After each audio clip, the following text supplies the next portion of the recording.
What's up, guys? This is my record video for my final project in heat transfer. Step 1, pumunta dito sa search, click nyo ang workbench, tayin lang natin.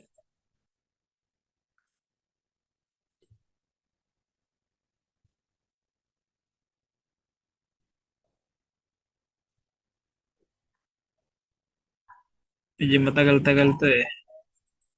Tapos, click natin ang steady state thermal, double click, sabay, click natin, right click natin to geometry, tapos click natin ang new design, hintayin lang natin, wait lang natin yan.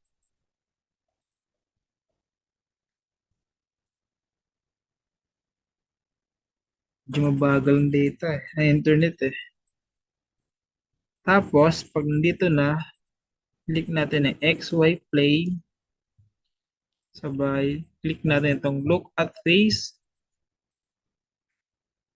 zoom natin ng konti, tapos sketching, click natin ang rectangle, lagyan natin sa gitna,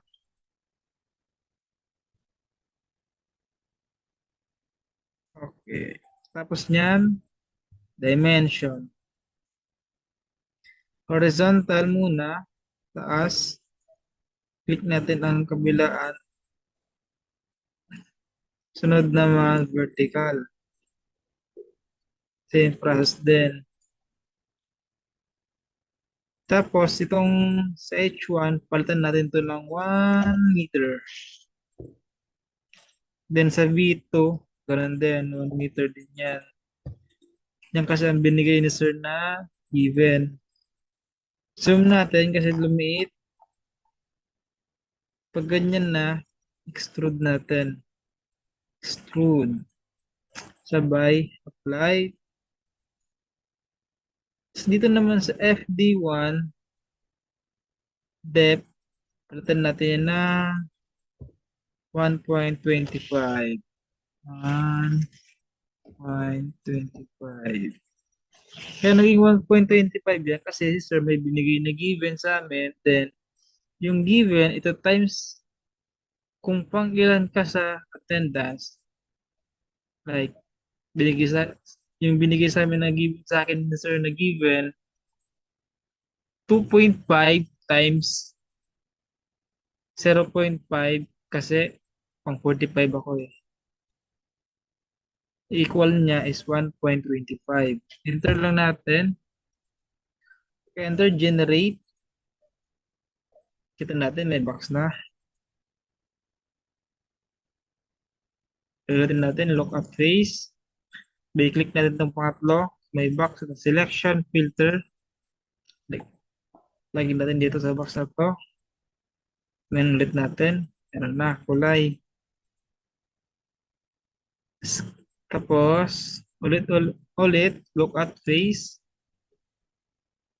Sketching natin. Sa kabila na to. So, face. Another rectangle dito sa gitna tapos pupunta sa taas. Dapat pantay dito.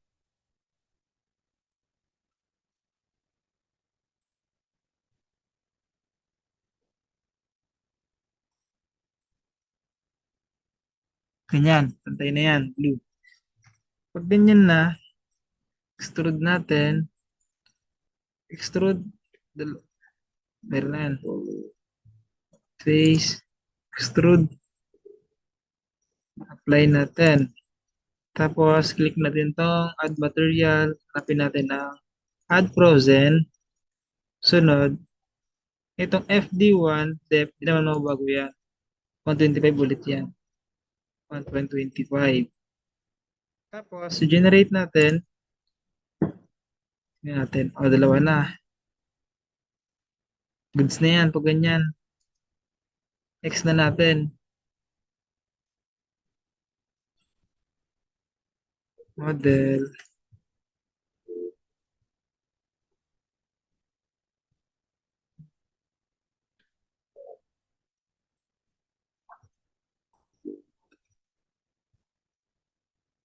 Ito na. Ito na yung object. Then, punta tayo sa materials. Sabi ko nga, pag ito ang structural steel, goods na yan, di nakagalawin niya. Punta tayo sa mesh. Then, right-click natin yung mesh. Generate, generate mesh.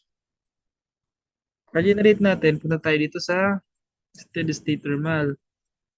Right-click, insert temperature.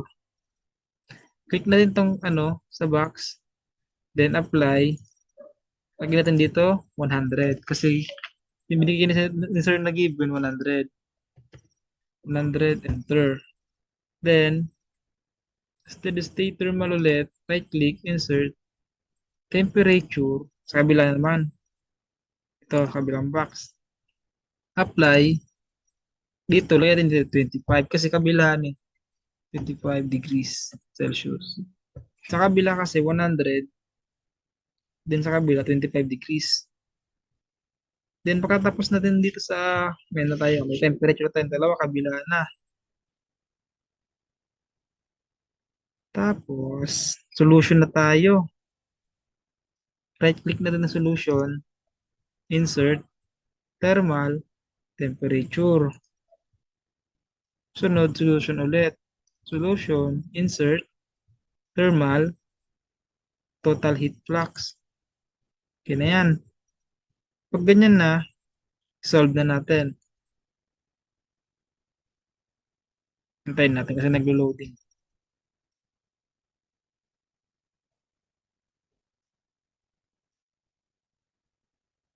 Yan. Dapat sa total heat flux, ganito ang lumabas. Ipi-play ito, pero yung kulay hindi mabaho kasi lahat blue. Time lang yung ano gumagalaw. Itong time ito. Dito naman sa temperature naman, ipi-play din to. Ito ang gumagalaw.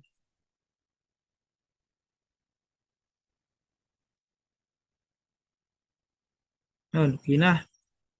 Goods na. Pag, kung gusto niyo naman maano, yung malagay ito sa hard copy, punta kayo dito sa print review. Ito na yan, lalabas na temperature.